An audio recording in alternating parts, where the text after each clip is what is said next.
Esse título foi pensado por duas questões. Primeiro, para fazer um trocadilho com o fato das pessoas, e muitas pessoas, chamarem o museu de Museu Imperial de Petrópolis, o que é uma forma incorreta de se referir ao museu, né?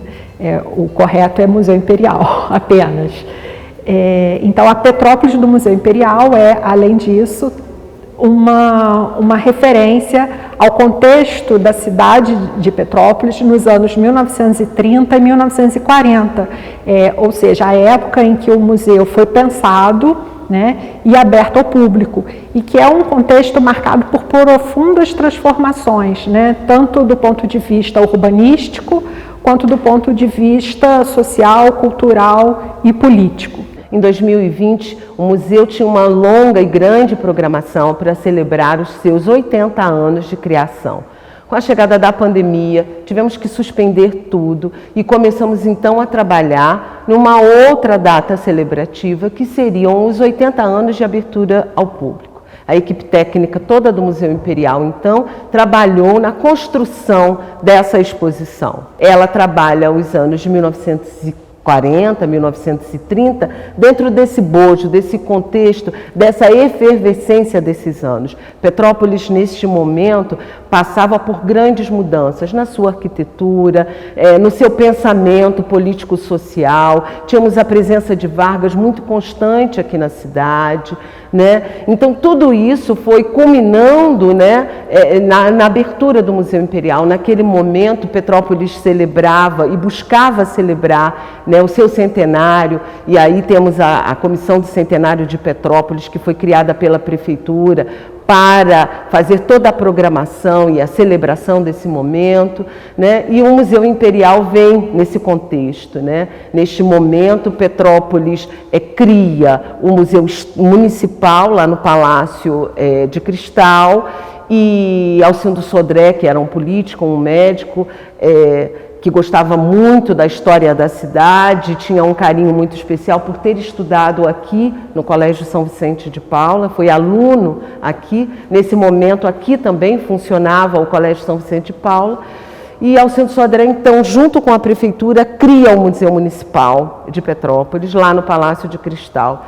E Getúlio Vargas, numa das suas diversas estadias em Petrópolis, conhece o Museu Municipal, e Alcindo então fala para ele da necessidade ou da vontade de se criar esse museu aqui no Palácio. E naquele momento, Getúlio Vargas então começa as tratativas para que isso aconteça. E é isso que a gente busca nessa exposição, mostrar esse momento, mostrar como Petrópolis estava nesse momento. Todo o contexto político, social, econômico, né, da cidade.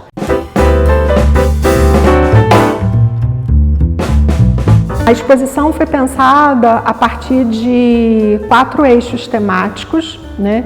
Então, que se traduzem nos 4 núcleos que estão no trajeto expositivo, né? No circuito expositivo.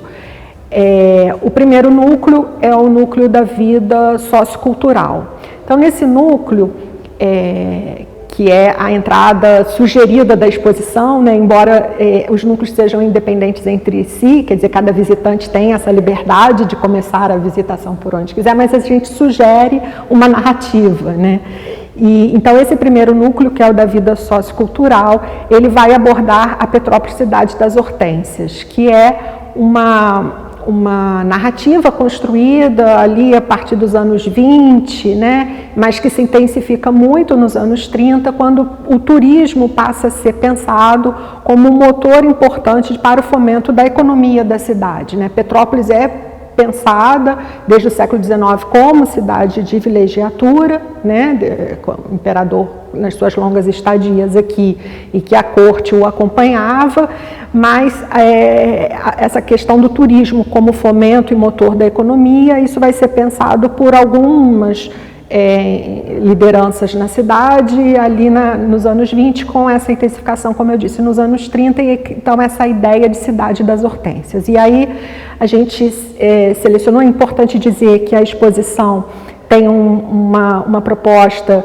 de que haja um diálogo intenso entre imagens icônicas e objetos icônicos. Então, uma dessas imagens é o Lago do Quitandinha, antes da construção do hotel, onde se vê então esse lago todo rodeado de hortênsias, né?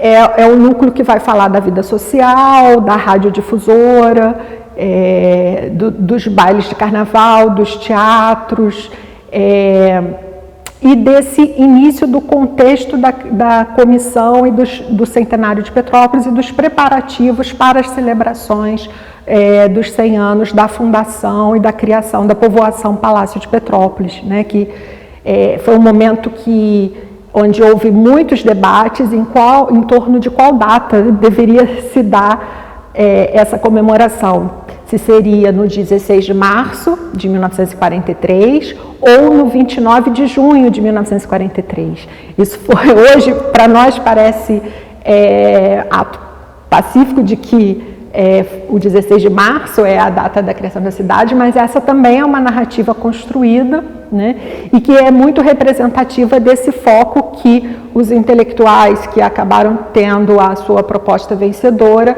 quiseram dar à imagem e à figura de Dom Pedro II, né? Então, havia também intelectuais que defendiam o 29 de junho e sendo o Keller e a colonização germânica como os marcos principais da fundação de Petrópolis, mas acabou vencendo o grupo liderado por Alcindo Sodré, que defendia então a assinatura do decreto de criação de Petrópolis por Dom Pedro II. Nós buscamos aqui fazer uma exposição com muita informação, mas também com muitos recursos museográficos. Quando você entrar aqui, você vai ter a oportunidade também de ouvir marchinhas de carnaval. Por quê?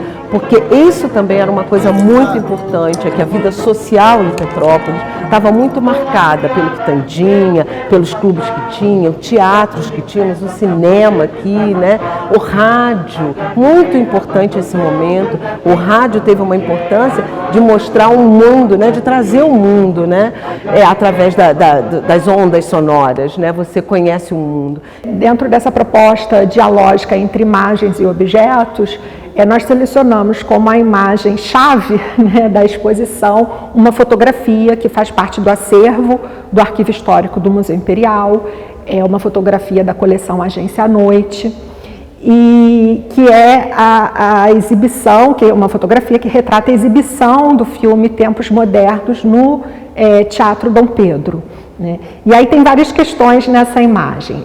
A fotografia de 1936, 1º de julho de 1936, o teatro havia sido inaugurado em 1933. É uma fotografia que o próprio título do filme, Tempos Modernos, acaba servindo como um subtítulo da nossa exposição, porque a gente procura questionar e problematizar o que eram, né, esses tempos modernos, porque ao mesmo tempo em que a cidade, isso é um fato muito importante dessa nossa problematização, né? Que é no momento em que a cidade buscava se modernizar, sobretudo a partir de profundas transformações urbanísticas, mas ao mesmo tempo, como eu disse, ao optar pelo 16 de março como a data da sua fundação e pela revitalização dessa memória do período imperial, ela se conecta a uma tradição, ao passado imperial. Então é esse paradoxo, essa dicotomia entre tradição e modernidade que a exposição pretende trabalhar e que a imagem também reflete isso. Petrópolis pensava no futuro, mas dialogava com o presente, tinha todo um grupo mais tradicional que buscava esse momento da cidade, manter a tradição, e todo um outro grupo que queria trazer a cidade à modernidade, né? Então Petrópolis vem dialogando com isso e é isso que a gente mostra aqui. Tempos Modernos não foi à toa que botamos Tempos Modernos, é justamente essa reflexão que a gente quer ter. Por isso usamos, esse filme foi lançado aqui no Cinema Petrópolis, no Teatro Petrópolis na época, né? Então é muito importante que a gente faça essa reflexão desse momento, né? Petrópolis se projeta para o futuro. projeta-se neste momento como uma cidade de tradição, uma cidade de história, uma cidade artística, uma cidade operária, né? Então, é todo esse contexto, temos o contexto da guerra também acontecendo nesse momento. Então, tudo isso é um ponto de reflexão.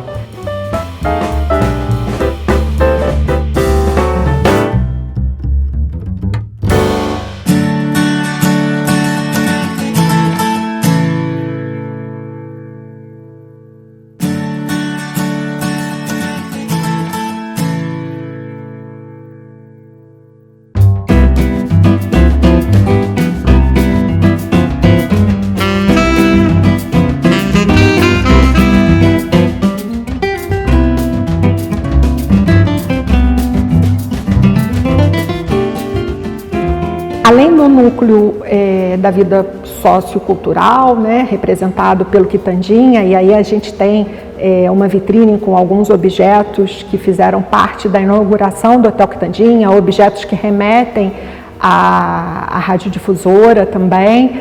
Nós passamos para um núcleo muito importante da exposição, que é um núcleo político-social. E aí é um núcleo que a gente pretende, né, que seja um momento de profunda reflexão, é um momento que opõe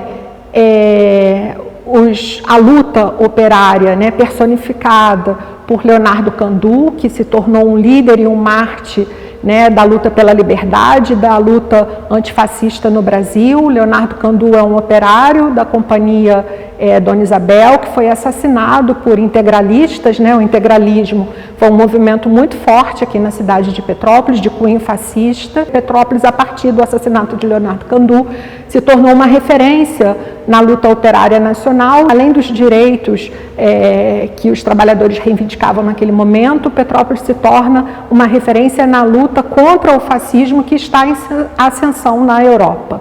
Então é um momento que a gente pensou para que seja de profunda reflexão, para que esses eventos, né, para que esses fascismos não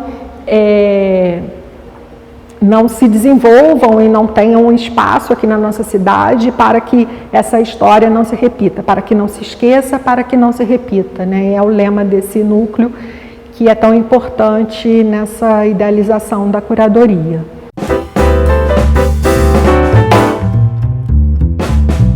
Esse núcleo é representado por um objeto muito icônico, que é uma pedra. É uma pedra que está musealizada, que portanto, faz parte do acervo do Museu Imperial. Essa pedra, ela rolou, né, na estrada Rio-Petrópolis, de uma encosta sobre o carro que trazia o presidente Getúlio Vargas, a sua esposa, a primeira-dama, e o seu ajudante de ordens a Petrópolis.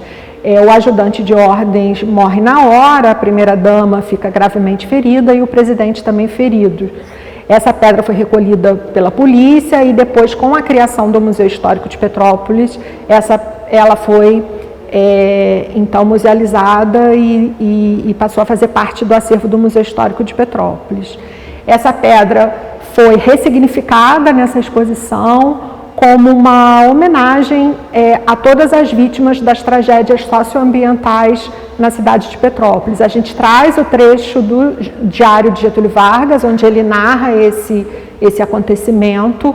A pedra dialoga também com o filme, né? Nós temos na exposição não só nós temos os recursos audiovisuais, então, além de uma sonorização, nós apresentamos um vídeo, né, que foi editado pela Carolina Freitas. Aliás, os textos explicativos da exposição também são de autoria da Carolina Freitas, é importante dizer isso. E esse vídeo reúne excertos de 4 outros filmes, né, e que vão retratar esse momento e vão conectar todos os núcleos. E ainda nesse núcleo das transformações urbanísticas há um espaço dedicado ao Stefan Zweig e a essa ideia de Brasil, País do Futuro, que é um lema que foi construído a partir da publicação dessa obra e que nós, então, mas que ao mesmo tempo se liga com o núcleo político-social, com a questão da ascensão do nazifascismo, né? A gente não pode esquecer que o Stefan Zweig é um exilado e que vem para o Brasil e vem residir em Petrópolis justamente por causa desse contexto da Segunda Guerra Mundial. Todos os núcleos se interligam, como os objetos e as imagens dialogam entre si fortemente, né? E aí, essa ideia de Brasil, Paz do Futuro, ela dá início a uma linha do tempo que é formada pelos contextos local, nacional e internacional. A gente contextualiza com imagens e pequenos verbetes cada ano, né?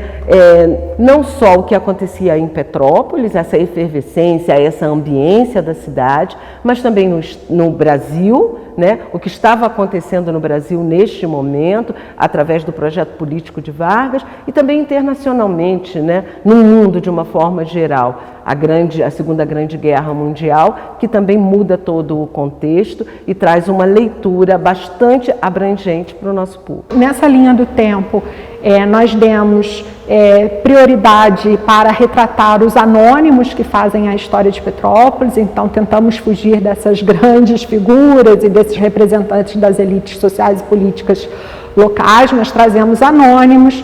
E essa linha termina, entre outras imagens, com uma que representa trabalhadores ferroviários nas oficinas dos trens no Alto da Serra, né, que é uma referência ao Morro da Oficina, que foi um dos locais mais atingidos pela tragédia de 2022. Então, como eu disse, tudo está conectado, e se a linha do tempo começa com esse lema, né, que vem da obra do Zweig, Brasil, Paz do Futuro, a gente termina com Petrópolis, Cidade do Futuro, reticências, porque esse futuro de Petrópolis vai passar pela resolução dessas questões socioambientais, que tem a ver com poder público, com gestão política, com decisões políticas enfim, e a gente quer trazer, e aí na parte dos projetos educativos, a gente está tratando também da temática socioambiental, a questão de racismo ambiental e alguns outros pontos que esse núcleo permite que sejam tratados. É importante dizer que essa exposição tem uma identidade visual, né, baseada nos elementos do Art Deco. Por quê? Porque, como eu disse, foi um momento de grandes transformações urbanísticas, muitas edificações do período imperial, inclusive, foram demolidas, né, e novos edifícios foram construídos. É a época em que surgem os chamados primeiros arranha-céus de Petrópolis, né, edifícios de 8 andares, 12, mas que eram assim chamados nos anos 30. Um deles, emblemático, é o edifício Centenário, na Rua 16 de Março, que primeiramente se chamava Rua do Centenário, passou a se chamar 16 de Março justamente quando o 16 de Março saiu como a data vitoriosa em torno da qual deveriam se dar as celebrações do centenário. Então, nós trouxemos essa referência para a exposição. A expografia é do Cláudio Partes e de sua equipe, né? Contou com a Josiana Oliveiras, com a Aline Dela Cruz e com a Silvana Coelho especialmente, e a curadoria minha, da Cláudia Maria Souza Costa e da Ana Luísa Alonso.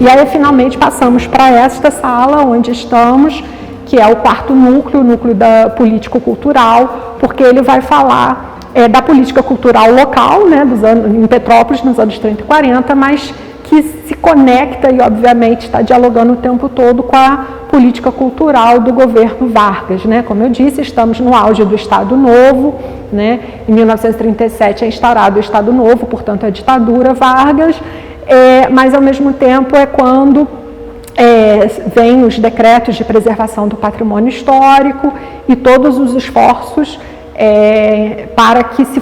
para que fosse criada uma identidade nacional que se opusesse aos preceitos da Primeira República. E aí há vários estudos recentes na historiografia e na sociologia, né, no campo das ciências sociais de modo geral, que mostram que Vargas tentou associar a sua imagem enquanto ditador, mas a sua imagem que incorpora toda essa questão do poder pessoal, à figura de Dom Pedro II, né, mais como o cidadão número 1 da nação, enfim, aquele que estava apto a fazer todos os esforços em prol do bem da nação. Ele procura construir essa imagem, construir essa narrativa, e a proposta dos intelectuais locais, que não é originalmente do Alcindo Sodré, né, já havia sido ventilada pelo Conde de Afonso Celso nos anos 10, pelo próprio Oswaldo Cruz, quando foi prefeito de Petrópolis, da criação de um museu dedicado à memória de Dom Pedro II e do Império na cidade de Petrópolis. Então é um momento de conjunção quando esses projetos se encontram e que permitem, então, a compra do palácio, né, que pertencia aos descendentes de Dom Pedro II, e então a criação do museu e a constituição do acervo. Petrópolis cria o Museu Municipal lá no Palácio de Cristal, e Alcindo Sodré, que era um político, um médico, que gostava muito da história da cidade, tinha um carinho muito especial por ter estudado aqui no Colégio São Vicente de Paula, foi aluno aqui. Nesse momento aqui também funcionava o Colégio São Vicente de Paula, e Alcindo Sodré, então, junto com a prefeitura, cria o Museu Municipal de Petrópolis, lá no Palácio de Cristal. E Getúlio Vargas, numa das suas diversas estadias em Petrópolis, conhece o Museu Municipal, e Alcindo então fala para ele da necessidade ou da vontade de se criar esse museu aqui no Palácio. E naquele momento, Getúlio Vargas então começa as tratativas para que isso aconteça. Aquele museu histórico de Petrópolis que havia sido criado, que funcionava no Palácio de Cristal, que está retratado aqui, ele é então extinto, né, por ato do prefeito municipal, que está nessa imagem também, o Aloysio Cardoso de Miranda, e todo o seu acervo é transferido para o recentemente criado Museu Imperial. Então a gente até brinca que é o famoso processo 83 de 40, é o que dá origem ao acervo do Museu Imperial. Petrópolis foi palco sempre de muitos acontecimentos políticos e sociais. Na época do Império, o imperador subia e com ele subia toda a corte, né? Todos os grandes espetáculos tinham a sua inauguração aqui, os grandes hotéis, né? Tudo acontecia aqui. E com a República isso não foi diferente. O projeto político do Getúlio Vargas, e nesse momento o Estado Novo, também buscava essa consolidação. Então Getúlio sobe também para Petrópolis, e com ele toda uma gama de seguidores, né, que vem para aqui, onde tudo acontece. Aí a gente tem o Quitandinha, né, que a gente não pode esquecer de falar do Quitandinha. O Quitandinha também trazendo um público, muita gente para a cidade, né?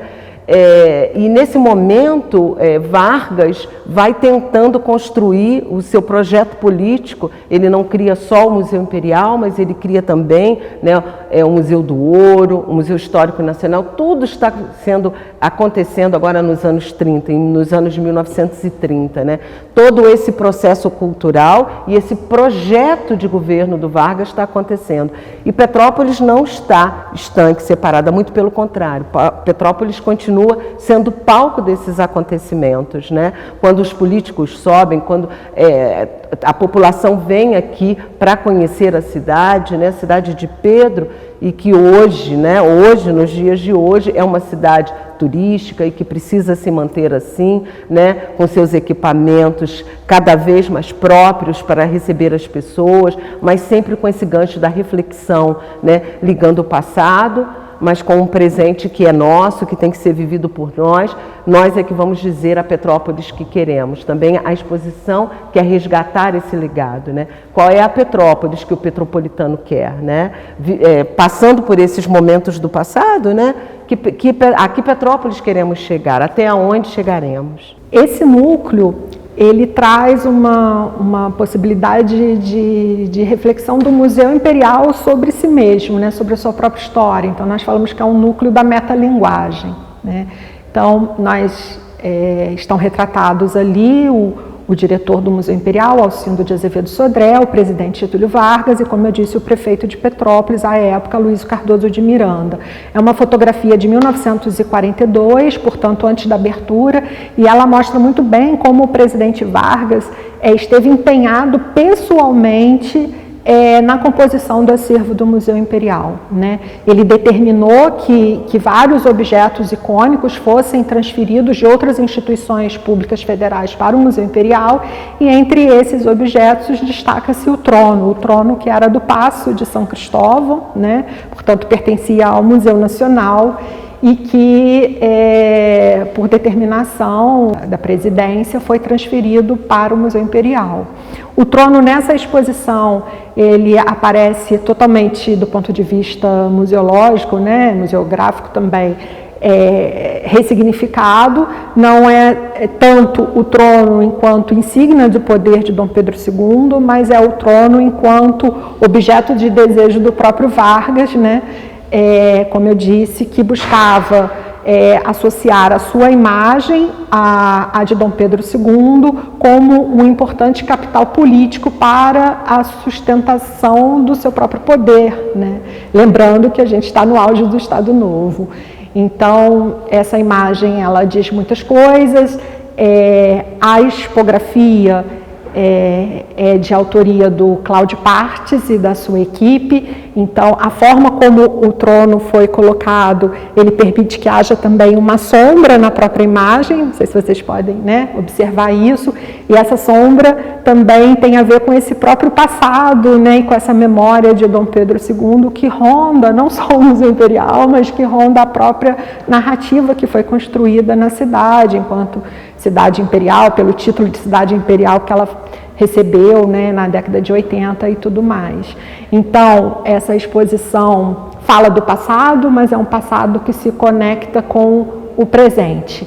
Eu acho que depois de tudo que nós passamos em 2022, nós precisamos pensar, e mais do que pensar, definir que cidade pretendemos ser nos próximos 80 anos, né? Então, essa exposição feita em parceria com a Prefeitura, nesse momento que nos proporciona, né, esse tipo de reflexão, visa esse objetivo também, que é de pensar o que nós queremos ser daqui para frente, né?